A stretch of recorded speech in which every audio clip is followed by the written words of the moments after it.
Londres, 16 de enero de 1913. Hardy, profesor de Cambridge y uno de los matemáticos más prestigiosos de su época, recibe una extraña carta que viene de la India. Apreciado señor, me permito presentarme a usted como un contable de la oficina del puerto de Madrás, con un salario de 20 libras anuales solamente. Tengo 23 años de edad. He hecho un estudio detallado de las series divergentes en general y los resultados a los que he llegado son calificados como sorprendentes por los matemáticos locales. Yo querría pedirle que repasara los trabajos aquí incluidos. Y si usted se convence de que hay alguna cosa de valor, me gustaría publicar mis teoremas, ya que soy pobre.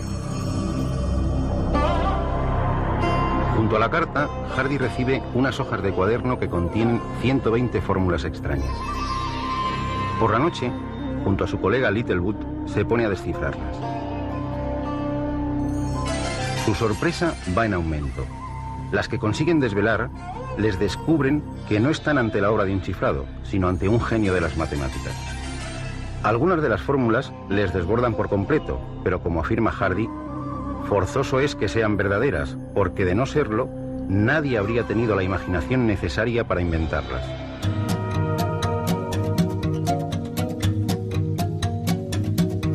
Una de estas fórmulas está relacionada con el número pi, y a Hardy le resulta completamente nueva.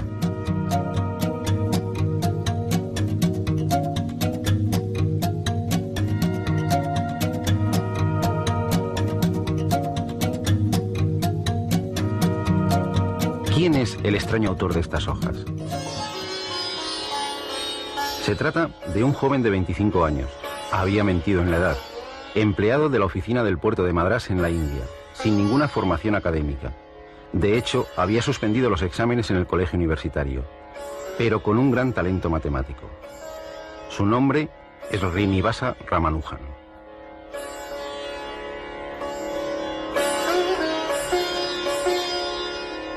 Uno de sus juegos infantiles consistía en recitar a sus compañeros el valor de pi con varias decenas de cifras decimales.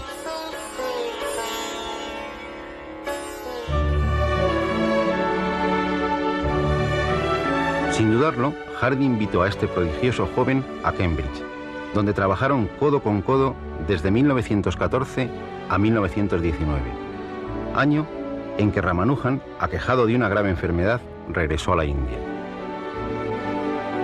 Murió al año siguiente.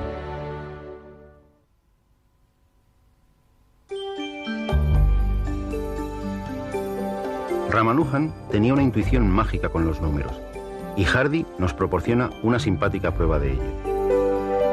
Cierto día, cuando fue a visitarle, estando ya muy enfermo, le comentó que había ido en un taxi con un número anodino, el 1729. No tan anodino, le respondió Ramanujan sin pensarlo.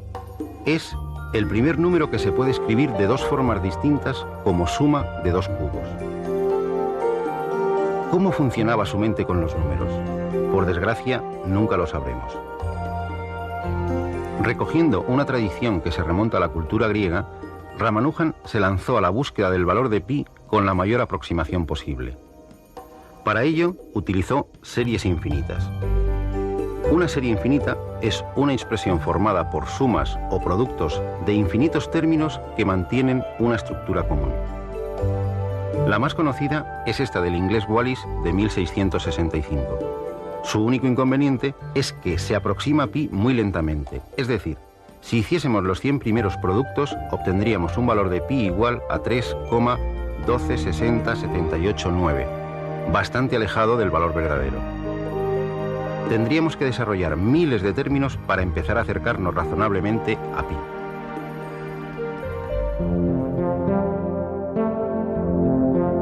Desde el siglo XVII, series de este estilo han jugado un papel fundamental en la historia de las matemáticas y, francamente, no dejan de sorprendernos.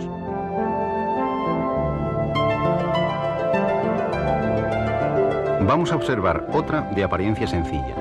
Su construcción es simple. Vamos alternando sumas y restas y los denominadores son todos los números impares. Como hay infinitos números impares, habrá infinitos términos, pero su suma es un número finito. Exactamente pi partido por 4. Cualquiera de estas dos series nos serviría para calcular pi con tantos decimales como queramos. Pero hay un inconveniente. Tendríamos que desarrollar tantos términos que el más potente ordenador tardaría años en proporcionar solo las 100 primeras cifras exactas y tendría que emplear una serie de 10 elevado a 50 términos. Ramanujan descubrió una serie que se aproxima al valor de pi a velocidad de vértigo. La serie es esta. Cada nuevo sumando proporciona 8 decimales exactos de pi.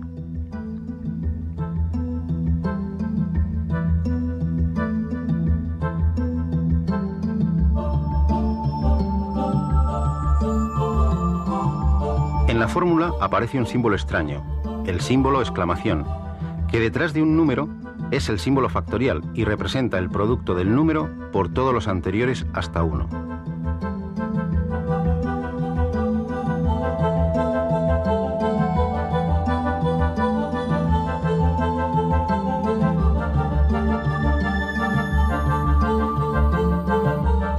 Como ven, la fórmula ya no es nada elemental, y lo más curioso es que Ramanujan la descubrió investigando algo en absoluto relacionado con pi, unas funciones especiales, las funciones modulares. Pero antes de aventurarnos en los millones de cifras de pi, vayamos al principio de la historia de este número tan extraño.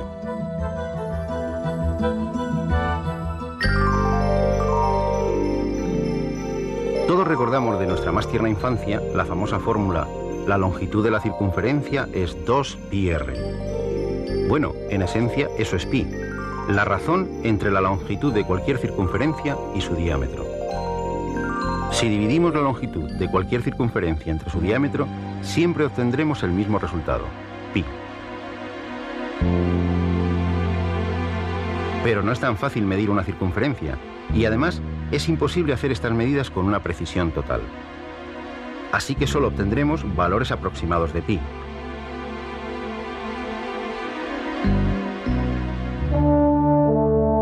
Pero para hablar de pi, tenemos que retroceder en el tiempo hasta el siglo III a.C. y viajar hasta el sur de Italia, a Siracusa. Y allí nos encontramos Eureka, con Arquímedes, el de la bañera, uno de los despistados más famosos y al mismo tiempo una de las mentes más geniales de la historia, y autor de alguna de las frases más populares de todos los tiempos. Todo cuerpo sumergido en un fluido experimenta un empuje hacia arriba igual al peso del líquido desalojado. Este es el teorema de Arquímedes. Y también descubrió las leyes de la palanca: dadme un punto de apoyo y moveré el mundo. Además, se las ingenió para hacer que el agua subiese de un punto a otro más alto. Sí, también el tornillo sin fin, que hoy se utiliza en nuestros silos para elevar el grano, se lo debemos a él. Este sabio polifacético fue sin duda el primer ingeniero militar de la historia. Con sus diabólicos inventos bélicos trajo en jaque durante 2 años a los ejércitos del general romano Marcelo.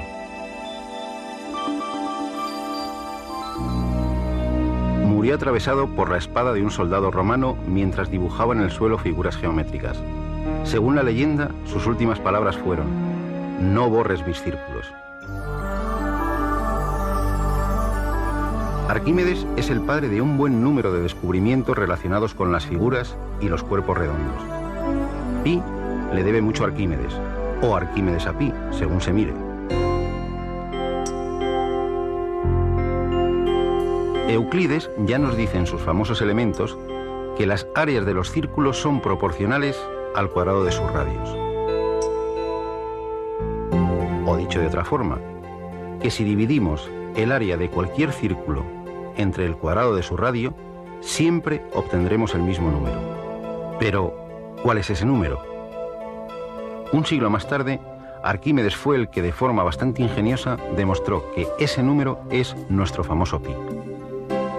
Desde entonces, sabemos la conocida fórmula del área del círculo: área igual a pi por el radio al cuadrado. Aunque Arquímedes lo decía de esta otra forma: el área de un círculo es igual que el área de un triángulo rectángulo, uno de cuyos catetos es el radio y otro la longitud de la circunferencia.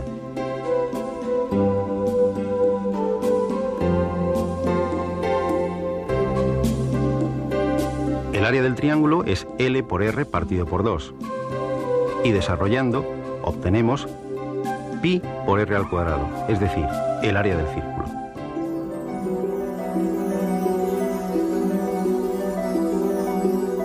Por lo que parece, Arquímedes era un enamorado de las curvas. Descubrió resultados increíbles sobre la espiral que hoy lleva su nombre, la espiral arquimediana. El área barrida por el radio de la espiral en su primera revolución es la tercera parte del área del círculo cuyo radio es el radio final de esta revolución. Cilindro, cono, esfera. Son cuerpos redondos. El número pi es la llave para calcular sus áreas y sus volúmenes. Y siempre que aparece esta llave es Arquímedes quien nos enseña a usarla. Descubrir la manera de calcular las áreas laterales del cilindro y del cono no le debió suponer a Arquímedes un esfuerzo especial, ya que basta con extender en el plano estas superficies. El área lateral será entonces la longitud por la altura, es decir, 2πr por h. De forma análoga, es decir, extendiendo la superficie lateral en el plano, podemos calcular el área lateral del cono. El área lateral será pi por el radio por la generatriz. Los volúmenes de ambos cuerpos también dependen de pi. Así, el volumen del cilindro es pi por el radio al cuadrado por la altura del cilindro.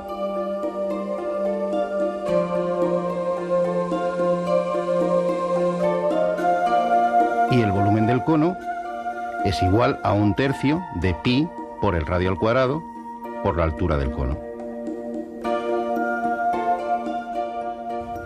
Lo que ya no es una tarea tan simple es calcular el área y el volumen de una esfera. En su asombroso libro sobre el círculo y la esfera, Arquímedes nos demuestra que el área de una esfera es 4 veces el área de su círculo máximo.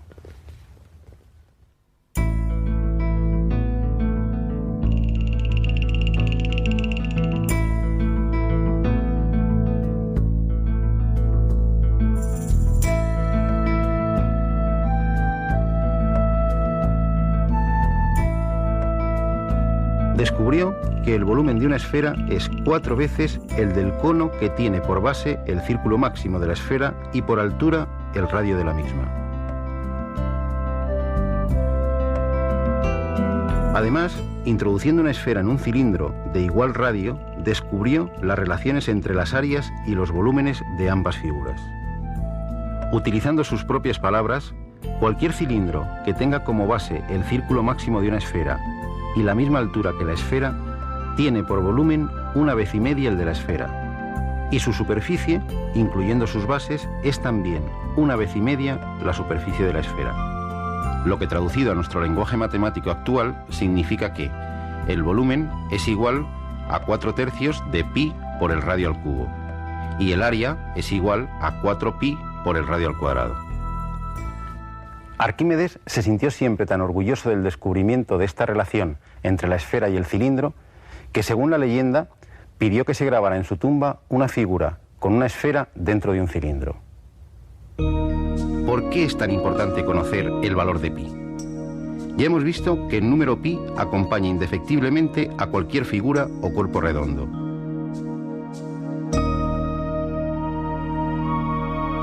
Para calcular cosas tan dispares como la masa de la Luna, o el material necesario para la construcción de un oleoducto, o la capacidad de los depósitos de combustible, o incluso la distancia de Madrid a Nueva York, necesitamos a pi.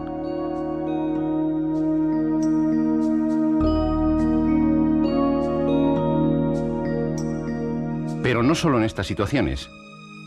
Sin la ayuda de pi, el Voyager jamás habría llegado a Júpiter y a Neptuno.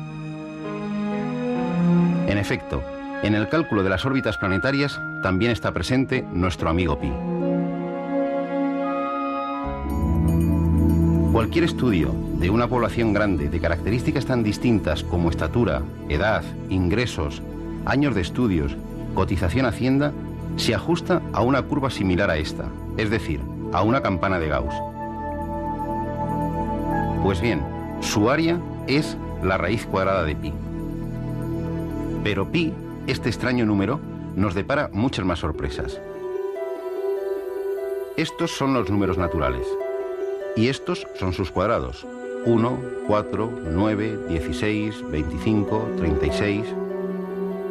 Si tomamos sus inversos, obtendremos fracciones cada vez más pequeñas. Si sumamos todas estas fracciones, nos iríamos acercando cada vez más a un determinado número.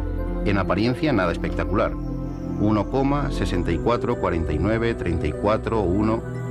Nada espectacular. Bueno, no tiene nada de extraño, salvo que es precisamente la sexta parte de pi cuadrado. ¿Qué misterios rodean a esta constante universal de naturaleza tan simple, pero que aparece en las situaciones matemáticas más dispares? Quizá nunca lleguemos a conocerlos por completo. Pero lo que sí sabemos es que ha ejercido un poderoso influjo entre los matemáticos de todas las épocas, y desde hace más de 3000 años.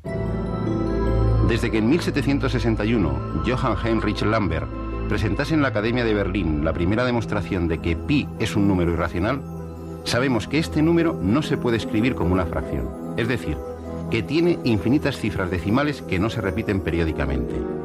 Jamás podremos expresar con nuestras cifras su valor exacto. Si pensamos que con los 11 primeros decimales de pi podemos calcular la circunferencia de la Tierra con un error inferior a 1 centímetro, y que con los 40 primeros decimales podríamos calcular el diámetro del universo con un error inferior al diámetro de un átomo de hidrógeno, parecerá que tanto esfuerzo por encontrar cada vez más decimales de pi es fruto de una obsesión o una enfermedad de los matemáticos. Sin embargo, esta búsqueda ha enriquecido otros campos de las matemáticas muy poco relacionados con los círculos.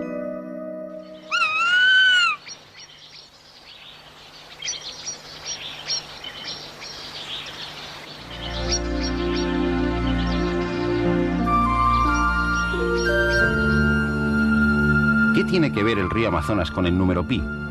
En apariencia, nada. Sin embargo, Hans Heinrich Stolum, geólogo de la Universidad de Cambridge, ha calculado la relación entre la longitud real de muchos ríos con meandros y su longitud en línea recta desde su nacimiento hasta su desembocadura. Esta proporción varía de un río a otro, pero su promedio es un número ligeramente mayor que 3. Lo realmente curioso es que en ríos como el Amazonas, el Mississippi y los grandes ríos siberianos, todos ellos de enorme longitud y pendiente suave, esta proporción es poco más de 3/14. Sospechosamente parecida al número pi. Pero vayamos al principio. En la Biblia aparece una de las primeras referencias, no muy afortunada, del valor de pi. En el libro de los Reyes se citan los utensilios que Salomón mandó construir para su templo, entre ellos un mar de fundición, un gran cuenco. Según el texto bíblico, hizo fundir un mar, 10 codos desde una orilla a la otra, completamente redondo, y su altura era de 5 codos, y con una cuerda de 30 codos lo rodeó. De la cita se deduce que asignaba a pi el valor de 3.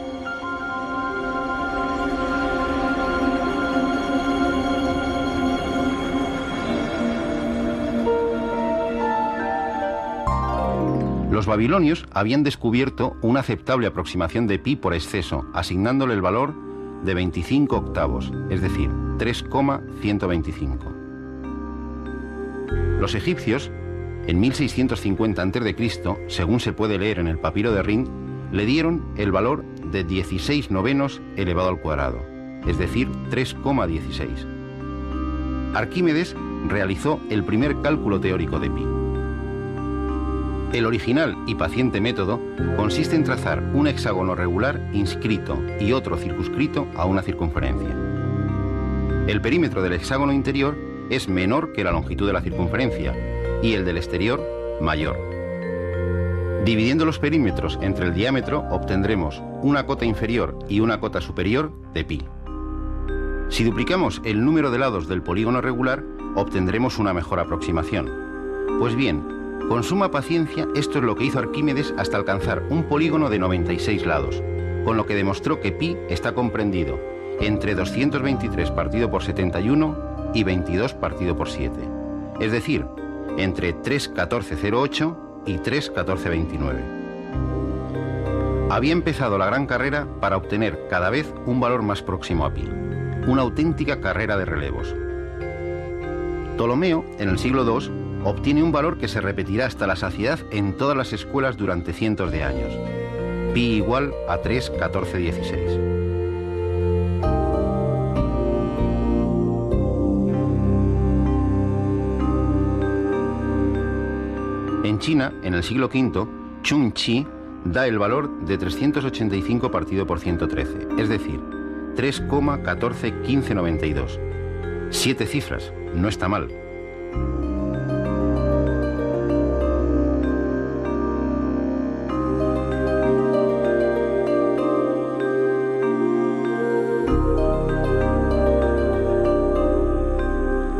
En el siglo XVI, el francés François Viet consigue calcular el valor de pi con 10 cifras decimales, 3,1415926536, utilizando polígonos regulares de 393.216 lados.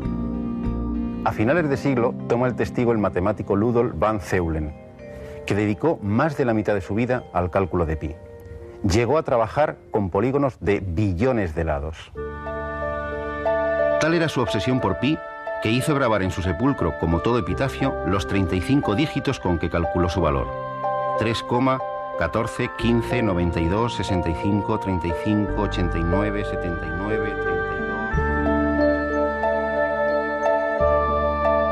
Con la aparición de las series infinitas, la tortura de los polígonos con millones de lados desaparece, aunque los cálculos para obtener buenas aproximaciones siguen siendo engorrosos.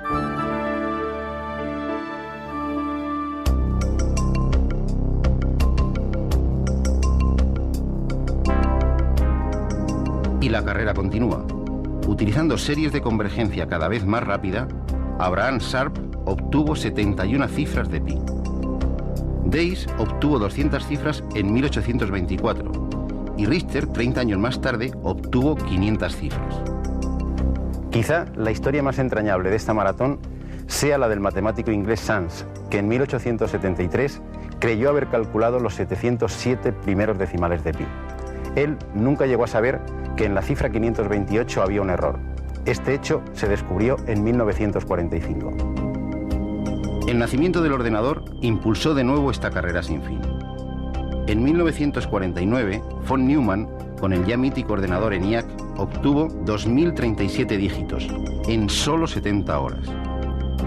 En 1958 se obtuvieron las 10.000 primeras cifras. En 1961, las 100.000 primeras en menos de 9 horas. El millón se rebasó en 1973, los 10 millones en 1985, los 100 millones en 1987. En la actualidad, el récord está en los 50.000 millones de cifras. Pero la carrera no ha hecho más que empezar. De hecho, aunque no se lo crean, no estamos mucho más cerca de la meta que nuestro buen amigo Arquímedes. Y nunca lo estaremos. En fin, las bromas del infinito. Pero eso es otra historia.